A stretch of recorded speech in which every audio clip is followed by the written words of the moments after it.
Hoje, a gente vai mergulhar numa antiga lenda escocesa, uma daquelas que nos fazem questionar tudo sobre justiça. É uma história bem curta, mas o eco dela, nossa, ele ressoa por séculos, falando sobre medo, sobre superstição e, claro, sobre o poder do inexplicável. E olha, essa frase já dá o tom de tudo, né? É um aviso de que o que estamos prestes a ouvir não é só um conto antigo, mas uma ideia que, de tão perigosa, se recusa a ser esquecida. Nossa história começa aqui, na Escócia medieval. Pensa só, uma terra toda coberta de névoa, de superstição, um lugar onde uma única acusação era o estopim para uma sequência de eventos terríveis. A acusação era de bruxaria, uma palavra simples, mas com consequências fatais.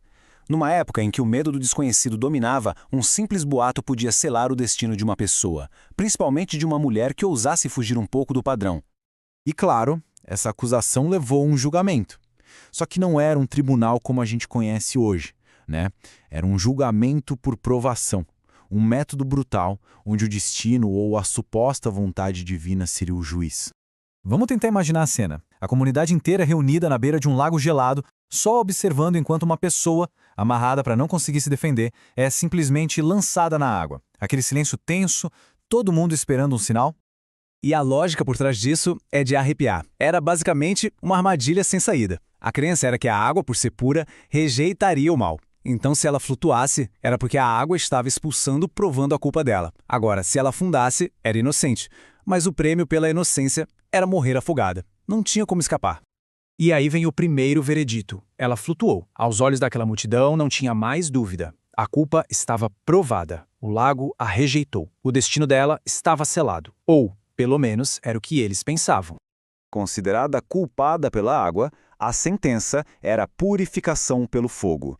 Mas é exatamente aqui que a lenda toma um rumo, bem, sobrenatural.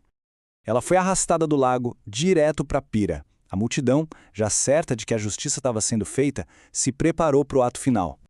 A lenha estava empilhada, a tocha acesa, tudo pronto para a execução da sentença. Inacreditavelmente, o fogo, o elemento que deveria purificar, se recusou a fazer o seu papel. Tentativa após tentativa, as chamas não pegavam. A mesma natureza que a condenou na água, agora parecia protegê-la do fogo. E na multidão, a certeza começou a virar um medo profundo. E aí, o que acontece com uma comunidade inteira quando as crenças mais fortes dela se desfazem bem na frente dos seus olhos?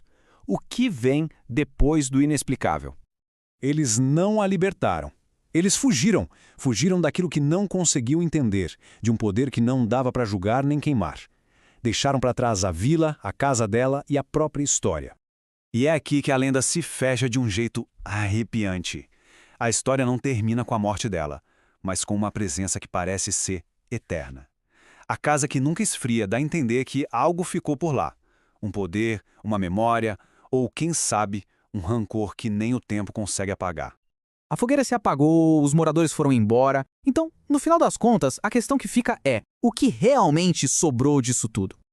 Será que é só um conto de terror pra gente contar em noites escuras? Ou será que é um aviso sobre a crueldade de se ter certeza absoluta de algo? Sobre o perigo de julgar o que a gente não compreende? A lenda sobrevive não pelos fatos, mas pela pergunta que ela nos deixa. E essa sim é a verdadeira marca de uma história que se recusa a morrer.